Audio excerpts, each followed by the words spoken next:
Hi, here's a delicious and earthy soup to my carrot and beetroot soup. To kick things off, I'm going to add a knob of butter into the pan, along with a splash of oil, which stops the butter burning. And then we want to pop some fresh thyme in there, it's going to release some amazing flavour.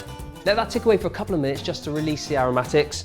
And then we're going to pop in our vegetable. Now I've got carrot and beetroot here, earthy, sweet, delicious. But you can use up any vegetables that you have left over in your fridge. Give that a good stir. We want to cover and let that cook for 10 to 15 minutes over low to medium heat. Okay, so this has 15 minutes now, just softening down. Now we're going to inject some more flavour with our garden vegetable stock pot with parsley and bay. So let's pop 2 of those in, along with some boiling water and some fresh mint leaves.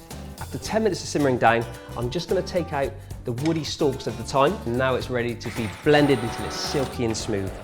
And to finish off, a squeeze of lemon, twist of pepper, and I like to serve this with a dollop of Greek yogurt and some fresh mint.